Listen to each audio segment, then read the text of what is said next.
right, it's 135 to Beat Mommies. Do that one for hip hop, R&B, and the Breakfast Club. I got two very special guests in the room right now. Big shout out to Nikko. Y'all may know him as a reality star, but he's way more than that. And he's gonna definitely talk about that. And then you got my brother from another, Zeke Don, in the building. Amazing DJ turned artist who's about to take things to another level. And actually, you guys are working together as well, right? Yes. We got an EP, man. We just put together. Crazy. All right, so explain to me, first of all, how y'all connected. We connected through a friend of mine called BB at Circle House Studio. Oh, okay, a BB. Shout out to BB Lewis. The BB, the marketing guru. Yo, my boy BB hooked us up. We was at an event. Yo, where we was at that event? And actually, we went to the best of the best press party. Oh, yeah. Okay. And by Butterdam. We went by Butterdam by Racket. Also the BB in the studio. I got a track with his pops coming out. So I was over there and then he was like, yo, we're going to Racket to Butterdam press. And I was like, oh, let's go. Cause everybody's fam. I'm like, let's go. And when I went, he was like, yo, my boy, Nikko's about to pull up on me. I want you to meet him because he got a situation too. And I was like, all right. And it was a wrap. We just I think remember me, BB was like, yo, he just introduced us and he walked off and it was a wrap. We was writing songs and all. I don't even think we even realized what's going on at the press party. We didn't even literally it's like we knew each other for years and we just met each other that first time. Yeah, that's synergy. That's great synergy. So let's take it back a little bit because you guys are coming from, different worlds. Respectively, and then you guys had other things going on and you transition into the music. So Nikko, I'm going to start with you. Let's talk about your transition into the music, because even when I saw you as a reality star, I didn't really catch that you were like into the music thing like that. So can you talk about that? Yeah, so I was always into music since I was a kid. So I was always in the streets and in the music at the same time. I'm from Brooklyn, New York. So the music scene in Brooklyn, New York was always crazy, the rap scene and all that. So, but the TV didn't give me that look. But it's ironic because I got on the show because I was an artist, record producer. And that's how I got on Love and Hip Hop.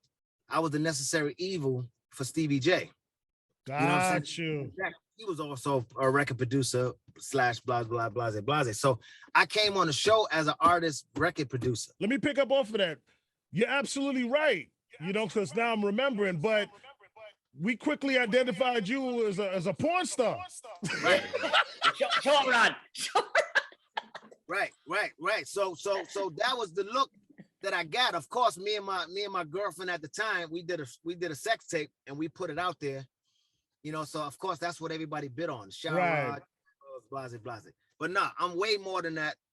I came in the game as a music artist. They just never gave me that feed on the edits. So got you. Of course, nobody never thought I did music, or they just see me as a porn star guy. That's right. Well, I'm happy that you're doing what you love, and that opportunity still provided some limelight for you and some attention, and now you could take that and let people really into your musical career now. So that's really dope, brother. Facts. So music is my love, man. That's my first love. So that's what I'm always going to be doing that. But I'm glad that now I can get it to the people and they can see the other side of Nikko London on Love and Hip Hop and be like, hold up, this guy do music? What? And they can hear these powerful records that we're about to put out. I've been putting out records for years though. So it ain't like beautiful. It's just that now it's starting to be more awareness with the public. You know what I mean? That's what's up. Zeke, I'm gonna pose the same thing to you. We knew you as a very, very high energy selector, aka DJ, with your sound called Encore, for many years entertaining and actually hosting and working with other artists. And then, I had the opportunity to watch your transition from, DJ, soundman, host to an actual artist. Could you talk about that transition? Because I know that's not easy either, like being on the other side of the music, playing everybody's music, and then trying to get the respect from those very same people now that you play music for and entertain, but on the other side as an artist. Can you talk about that? I could say it's been one of the hardest tasks I ever did in my life. being like musically inclined and like as an entertainer, you know, could perform. You could jump in a lot of different games: the sound, podcasting, hosting, radio. Like once you're an entertainer, you're an entertainer. You already know how to go pop keep. You know how to talk on a. So you could do a lot of stuff. But me transitioning to an artist, it's been one of the hardest tasks that I had to do it, and I had to actually step away from the DJing to actually master it. So, you know, like DJing was cool and it brought me to a lot of places and it was paying the bills, but I had to actually sacrifice that. So that's what made it hard. Like I had to go back to being broke, turning down dates, sticking to what I'm saying, staying in the studio when everybody partying, flossing, you in the lab, you seeing the snaps, you can't be there, your pockets ain't even right. I had to go back to all of that, you know what I mean? And say, all right, I'm not trapping, I'm not going in the streets, I'm not going to do that, but I'm going to focus on the music and make music actually pay the bills. So it's really hard. Like it was really hard, but I had to sacrifice. You got to crush a bill and then bill it over. You can't just paint it over. Take me to the because this is so intriguing for me, just even knowing you and watching that path. Take me to the moment, take me back to the moment where you said, this is what I want to do. And like, I don't business, like, this is what I want to do. Take me to that transition. What was the deciding factor for you to say, I am going to be an artist. I'm letting go of the selector game, and this is what I'm doing? I think you remember too, back in the day, was it 2009, Bembe Thursdays? Yes. I got shot out there. Yes. And I was, that time, I was in like a dark space, but you know, the sound, like I said, I was shooting the sound, we was the hottest thing. So, but the streets, I was affiliated in the streets too also. So, and I do music. Remember, we had a label, I was writing for artists, Whitey them, Popeye them, everybody around me, I was writing the songs I want to get them. I was on the road with Vegas. So I'm penning with him. I'm in the studio and I know I want to do music. This is what I want to do. Because I was an artist before all the DJing. I used to sing in school and do all of that. But I'm pushing it on everybody else, writing and telling them this is what they got to do. And I'm going to be the DJ behind. And then my team used to tell me, why do all of them tell me, like, see, this is your dream you're pushing on us. Yo, you writing these songs, you doing this, but it's really you. You want to do it. Like, just do it. And when I got shot at Bembe tonight, I was like, damn, I didn't even tap into that yet. I didn't even do it. Like, and this is what I really want to be. The DJ was supposed to be a ladder just to get to that, to start writing for industry artists. Because that's my goal, was just to be a songwriter for industry artists. So, wow. So what? In the hospital, it just told me like, that's it. I was just like, you know what? I could stay in the street. I could, try to be the hottest nigga and run the grown. You know what I mean? Probably die or do some other stuff, or I could actually like be a man, focus on raising my kids and get in this lab and do what God put me here to do. So I just had to make that decision right there. That's what's up. Thanks for sharing that too, man. And these things are stories that will inspire others. Nikko, let's talk about the chemistry now that both of you connected. We know that you connected at the Best of the Best press party, and y'all been running since. And I'm going to attest to that because the Best of the Best press party was literally, I want to say, a couple weeks before I seen the both of you at Miami Carnival. Yeah, you're right. And when I seen the both of you at Miami Carnival, I was just coming off the stage and y'all were like, just come in here. And I was leaving and y'all was like, yo, what's up, you know? And when I recognized you, Nikko, from the show and stuff. And of course, I know Zeke many, many years to, just to solidify it. Zeke's encore sound was my sound. So when I became a promoter, Zeke can tell you. You put me on a lot of shows too. Thank you. Yes. Put me in a lot of those are my guys. Him and his brother Scientific were my guys, and they still are. But nonetheless, so I seen you guys, and I saw the symmetry, I saw the chemistry, and I was like, what's going on here? It was a little confusing. So that's why I'm really excited about this interview to kind of get to that. So you guys explain that same synergy that I saw. Just y'all, coming off the stage was a symmetry that y'all built at the Best of the Best press party. Yes. But let's talk now about how y'all are working together. Nikko, I want you to talk on that and explain that, and what can we expect out of this amazing energy. You know what's crazy? When we first met, we didn't know that we were both from Brooklyn. Yeah, you're right. I didn't know he was from Brooklyn, right? But the crazy thing about it is that I didn't know he was from Jamaica, but he wasn't raised in Jamaica. He was raised in New York, right?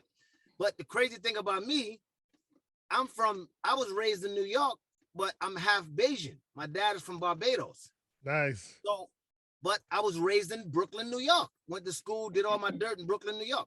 So the synergy that we had when we first met, we didn't know that at all. I didn't know he was from Brooklyn. I didn't know he was Jamaican. None of that.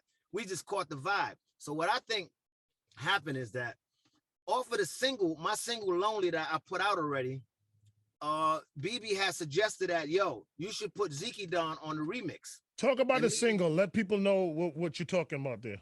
Yeah, so my single is the song that's out now called Lonely, right? I put that song out. That's all me. And then I was doing a remix, and BB suggested that, yo, you should put Zeke Don on the remix of that Lonely song. That's how we met.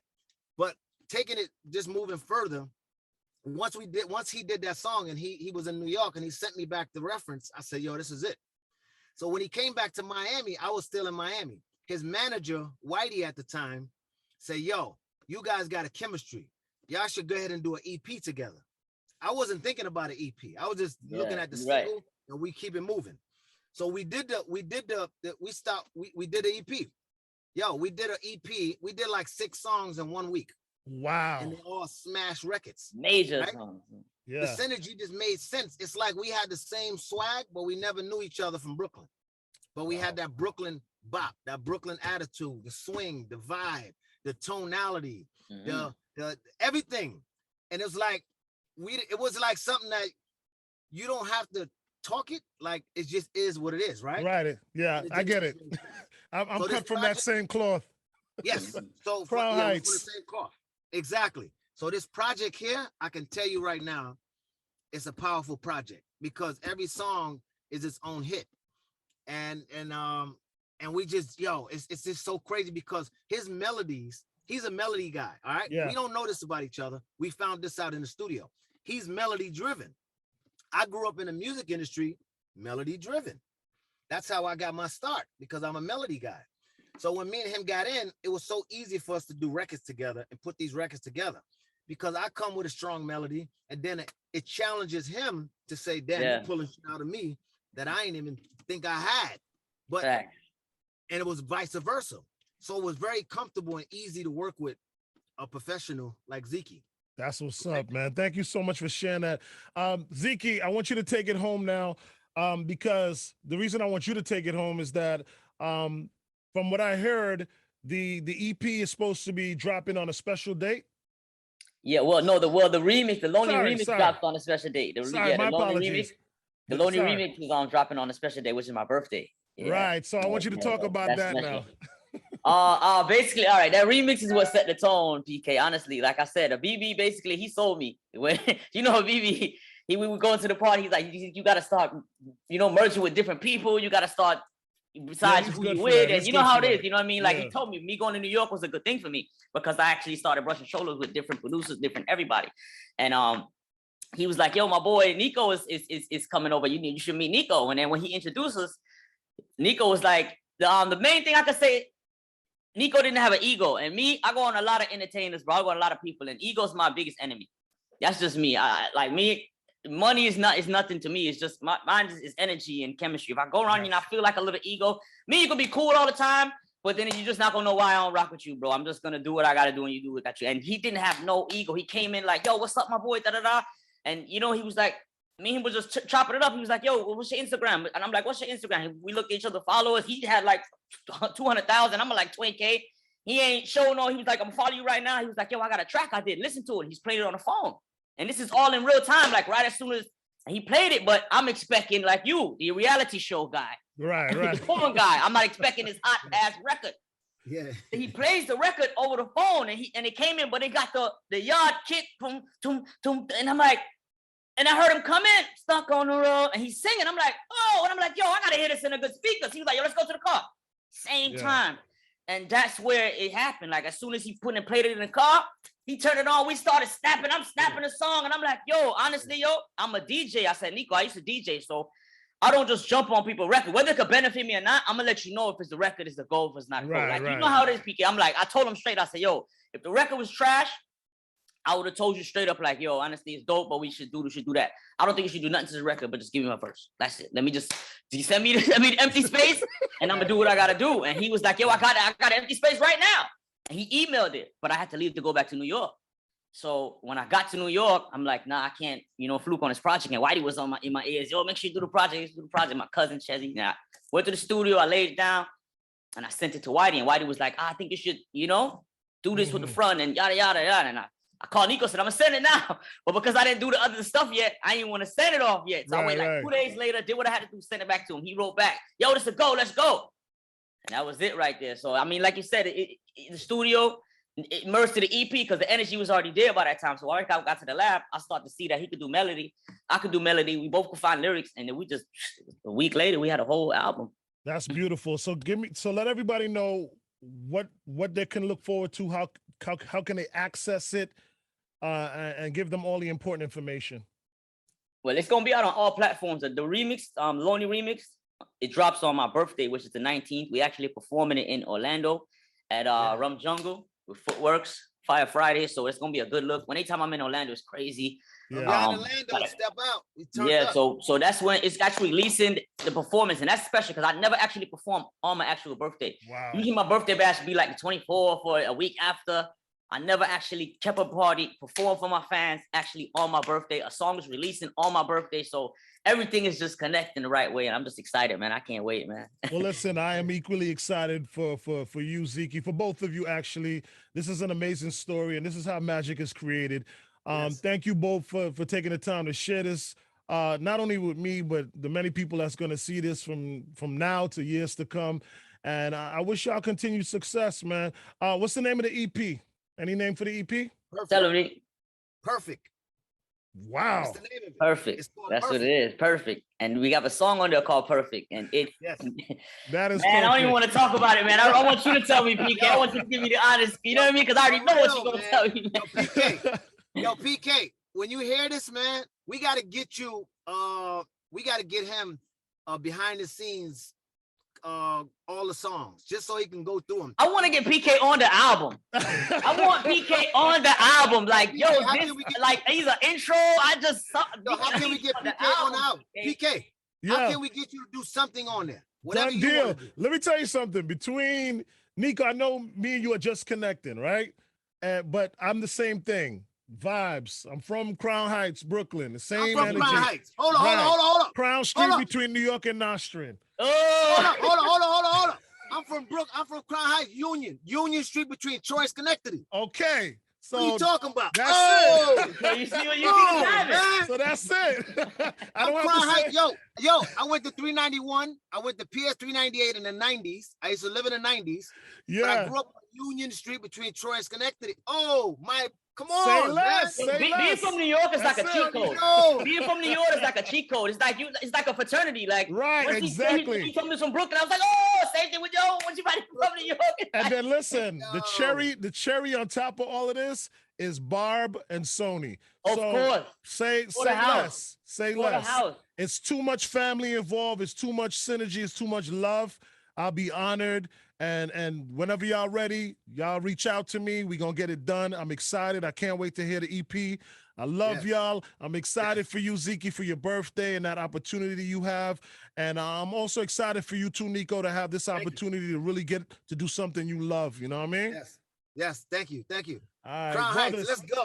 So we'll link up, man. We'll link up real soon. And thank you so much for this opportunity. Big up Porterhouse. Shout out to Baba Key. Let's eat. Somebody will knock my door right now. It's Friday. All right. Shout out to Porter. Shout out to Bob. Shout out to Sony. Shout out to Whitey, the whole crew. Much love, y'all. Love, man. Love. All right.